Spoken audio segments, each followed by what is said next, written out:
everyone, and welcome to the Gloves Are Off podcast. Here is your host, Mark Rizzoli. How you doing, everyone? Glad you could join us for this podcast today. We're going to be talking about radical Joe Biden and the Democrats. Joe Biden and the Democrats have chosen to violate their oath of office and deliberately violate federal immigration law and have betrayed the American people. National security and public safety has been sacrificed in the name of party ideology. As we've all seen coast to coast, the third world criminals who have been imported by Joe Biden and the Democrats don't ask Americans for your party affiliation before they murder, rape, or rob you. Yet Joe Biden and the Democrats downplay the brutal crimes being committed by the third world criminals that they have unleashed on America. And that's what we're going to be talking about today. Yeah, we have a couple good questions for you today, Mark. I know you're going to love them because you love talking about this stuff. First thing to talk about is the State of the Union address that happened a couple of days ago. What are your thoughts on President Biden's gaffe where he mistakenly referred to Laken Riley as Lincoln? Do you see this as evidence of incompetence or a harmless slip of the tongue? What are your comments on that? Well, the fact is Joe Biden is incompetent, but the murder of Lincoln Riley doesn't fit their narrative, their identity politics narrative. I mean, he didn't forget the name George Floyd because he continuously posted about it, as did the Democrats. But yet now they want to claim that Republicans are using the murder of Lincoln Riley for political reasons. And they're lumping all the illegals in it. They're out there brutally murdering Americans. But they did the same thing with George Floyd. One cop's, misconduct, and they basically accused cops throughout America, coast to coast, of engaging in misconduct and brutally murdering criminals on the streets of this country. So they can't have it both ways, because the fact of the matter is, the third world savage who murdered Lincoln Riley shouldn't have been on the streets. We already established he shouldn't have been here, but the fact of the matter is he was arrested. New York City released him, and that's how he ended up in Georgia. So Joe Biden and the radical Democrats can attempt to put any spin on it, but the American people aren't stupid. They realize what's going on here.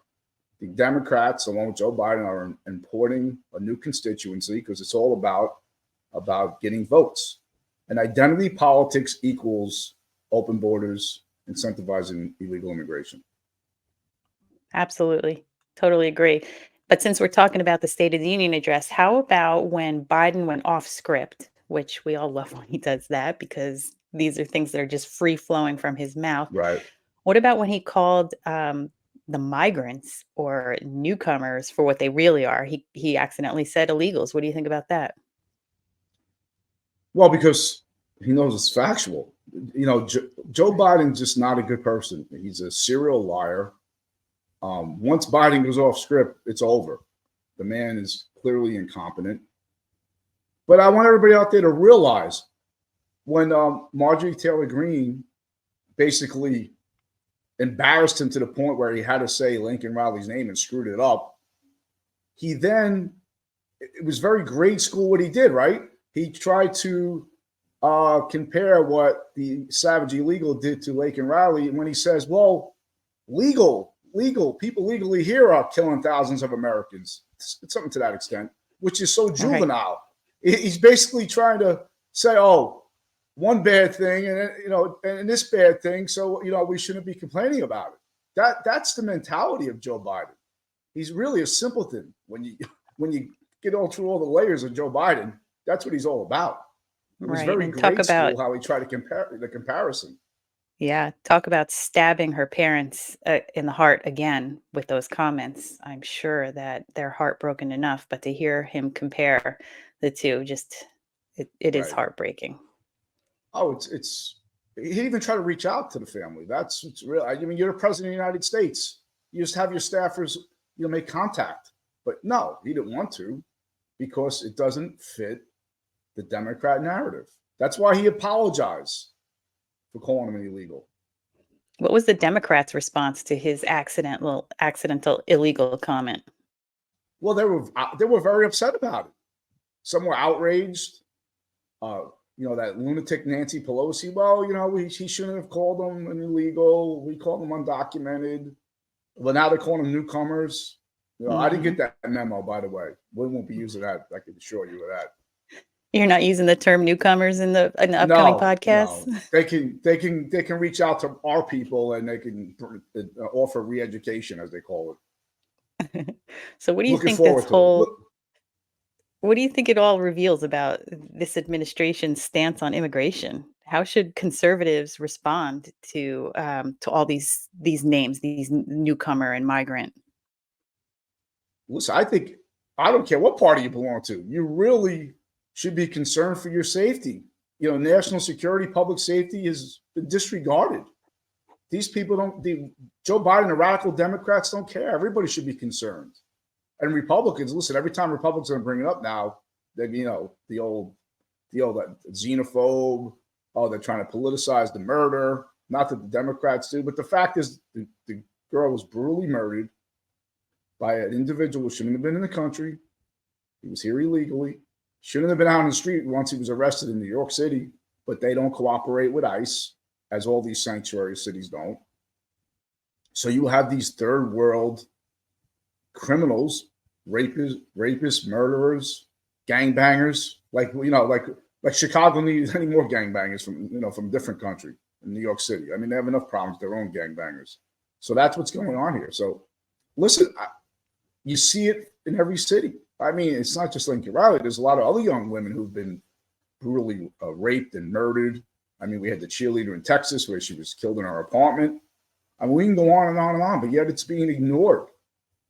And that's what's really disturbing, how the political ideology is coming before the public safety and national security. Right. When you were a police officer in Jersey City, did you see a lot of illegal immigration while you were there, or was this something new?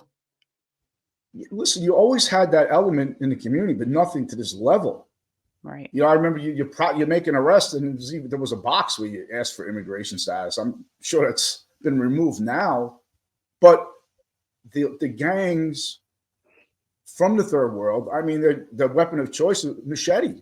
I mean, I worked a case one time. This young boy was almost gutted with a machete by a third world gang.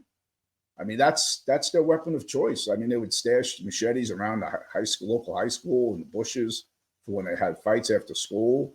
And so this is what we're up against. But now, I mean, you're talking a number of years ago now, where the Democrats have put these policies in place that basically handcuff law enforcement and protect criminals, and especially if they're here illegally, it's even harder now because you can't notify ICE. Jersey City, a place like Jersey City is a sanctuary city. You have the mayor there using taxpayer money to house them. Listen, my approach to this is real simple in the state of New Jersey.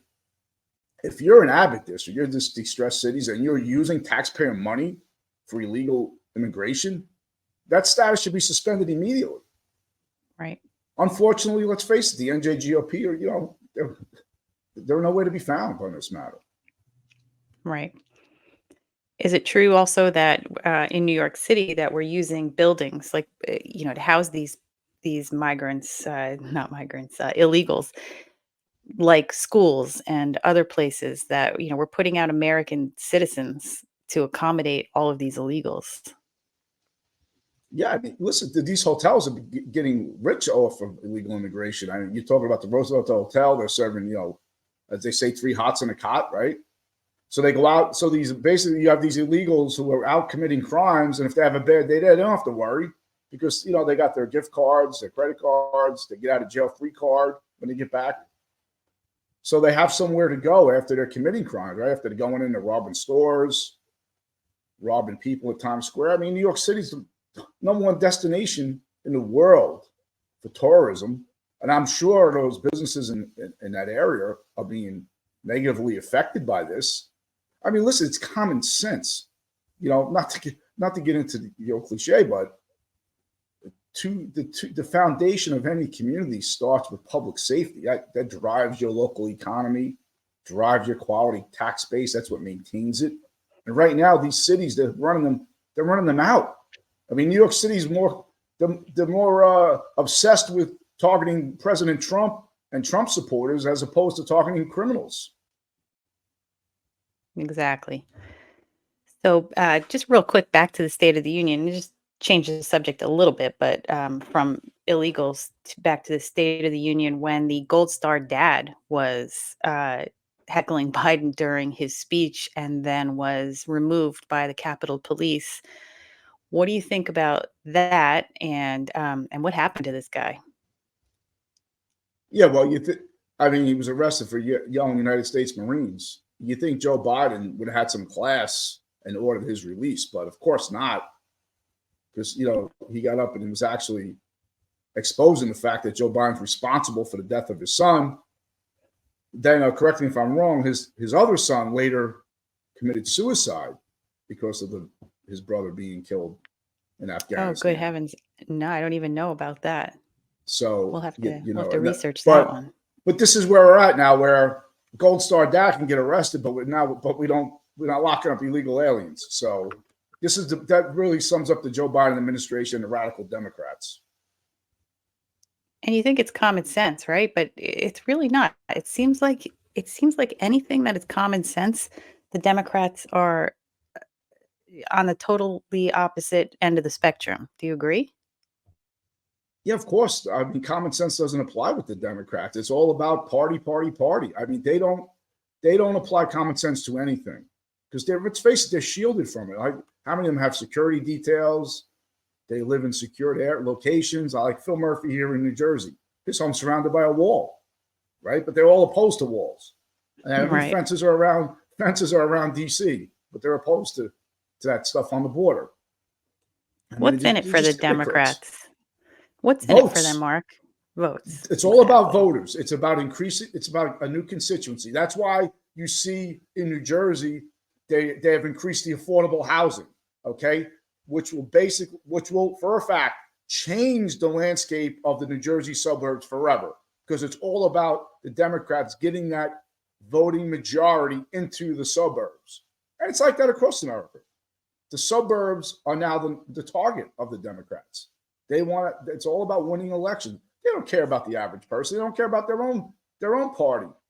Let's face it, they don't care. You think they're really concerned the fact that they're putting, middle-class Democrats at risk by these third world savages they're bringing to the country? Absolutely not. They'll just sign them up for vote by mail. That's why I was so opposed to illegal aliens getting driver's licenses, because it's a form of ID. It validates their existence here. It gives them the ability to go and vote. I don't believe any of that bullshit they try to sell. Oh, they're not going to be able to vote. That's bullshit. That's why they're giving them an ID. And for terrorists, an ID is more important than a weapon. They're told in terrorist camps, do not travel within the United States with a passport because it raises a red flag. So they try to get their hands on ID as quick as possible. And all these sanctuary states like New Jersey are giving out driver's licenses now to illegals, which is making it very easy for them to become, to fit in with everybody else. What happens? You get a driver's license, you get a credit card, you become like an established person within the country, and you're able to travel at will. Okay, the 9/11 hijackers had driver's licenses. Muhammad Atta had a Florida driver's license. But all these elected officials who are playing this identity politics for their party ideology does not care what the results are going to be of these actions. I mean, listen, you have a Republican candidate for governor, Jack Ciattarelli, who was okay with driver's license for illegals. We know Phil Murphy is. But look at these states where it's going on. Your car insurance has increased. Why do you think that's for? You think the illegals are paying for car insurance? Come on. Everybody needs to wake up. Right. You should get your listeners engaged, Mark. How can we get them engaged? What kind of questions do you have for them? Let's get everybody talking. Yeah, let's ask the common sense question. Are you okay right now with incentivizing illegal immigration with your tax dollars? Are you okay with that? Please message us and let us know. Is that a good thing in your mind? Giving driver's licenses to illegals, is that a good thing? We'd like to know. Right. Let's apply some common sense here. Any final thoughts you have on this topic? Listen, like I say at the end of every show, you have to vote. You have to. The way we take back America is by voting. Vote by mail. Vote early. If you commute to work, vote by mail. There's a chance you might not make it back in time. Traffic, there's accidents. There's all kinds of issues. So you have to vote. That's how we take back America. Please get out and vote. And wrap it up. As always, please subscribe and share. And thanks for joining the Gloves Are Off podcast today. And as always, God bless America.